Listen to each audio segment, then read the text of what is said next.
What's up, YouTube? This is Galaxy Stream here, captain of Team No Fat Chicks, the NFC, the best team in Illinois State. Alright, it's been a while, I know, but I'm here with an update, you guys. I have been crazy busy. I picked up a second job. I'm working 7 days a week now, and it's disgustingly insane, but I gotta pay them bills. Now, if you guys can't see, I'm a new sponsor. As of yesterday, I am sponsored by the Gaming Goat, specifically out of DeKalb. However, I'm affiliated with all of them.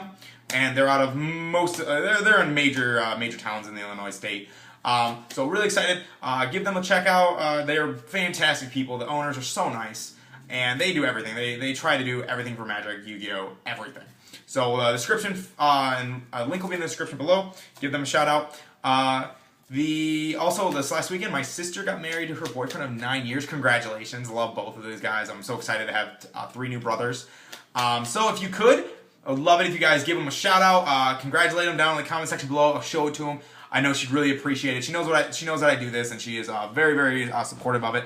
But I'm gonna go in and show you deck profile of the New Age Fire Kings. I haven't done anything. I've been meaning to since the new ban list. I've been playing. I literally had this build the day the ban list was leaked, and I haven't had time to do anything other than just test. And it's been testing out fantastic.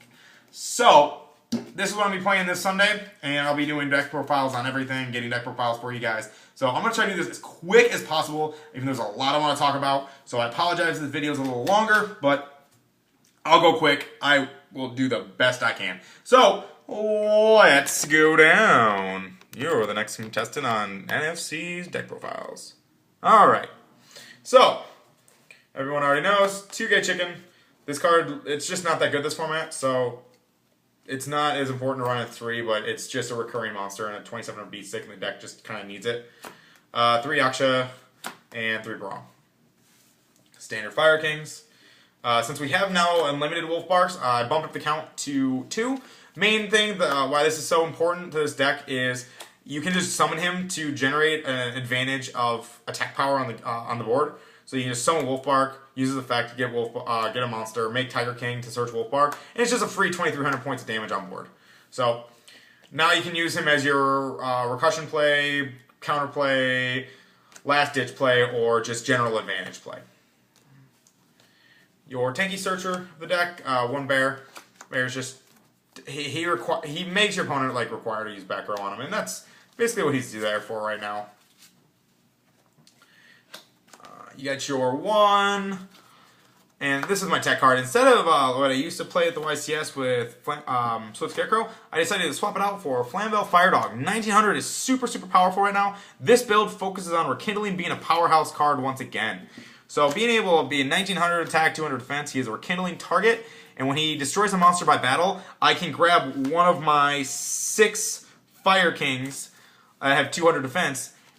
And produce it on the board, and it just shoots out beat sticks, and it's kind of like a New Age Bear, where when it hits the fort, its effects just cannot resolve. It just cannot resolve, and people have to use back row on it, and it's like a reverse Wolfbark in the same sense, where if its effect activates, instead of summoning from the graveyard, you just get it from the deck, and it just starts getting everything. I count this card as the 4th Fire King name, because if you open up one of these 2 cards by its lonesome, and you have Fire Dog in play, you can just summon Fire Dog, get its effect off, and then grab Yaksha. Now you have all 3 Fire Kings in play, and you can just, depending on the situation, you can either destroy your Brong, destroy your Grunix, or you can just overlay and start gaining more advantage. So that's why I like it. It's really powerful. It's good against the Satellar matchup because they don't really have a lot of reactive traps. They just have more so counter traps that have, when you activate like Raigekis and like effects and stuff like that. So just being able to summon a beat stick and swing over it and then get the advantage is really strong. For spells, 3 Onslaught, 2 Circle, really standard. They are just the powerhouse cards. 2 Circle only because 3 is really cloggy, disgustingly cloggy. 3 of your Searchers, 3 Tenki. Just literally hits almost everything in the deck that you want to hit.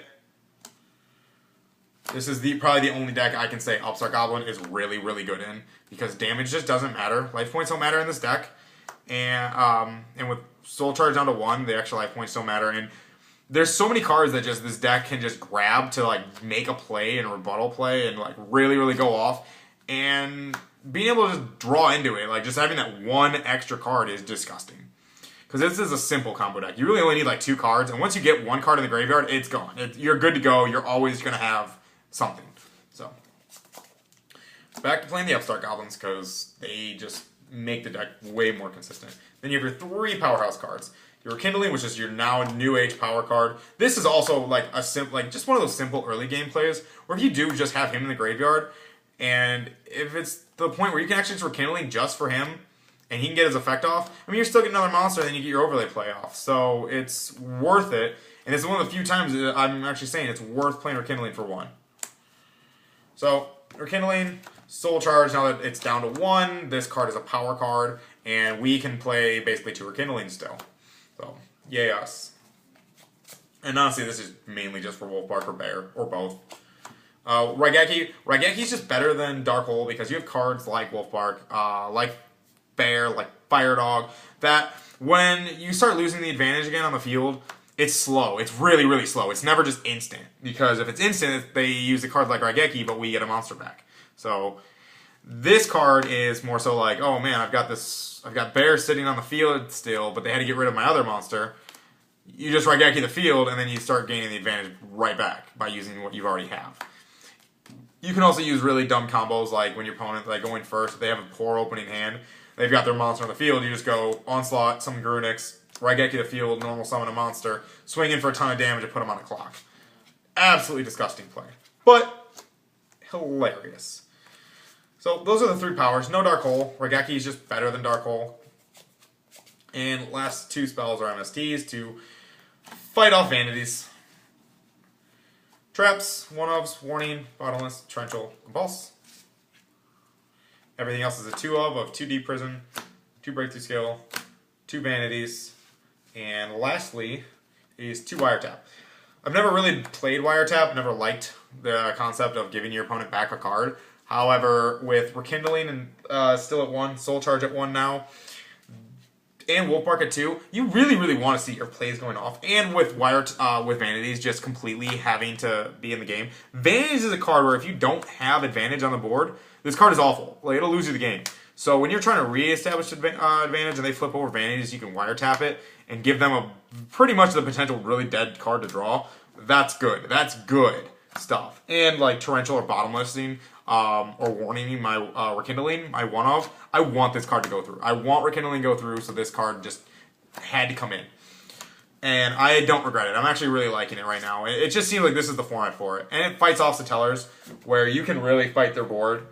Because it's obvious when they have the Nova.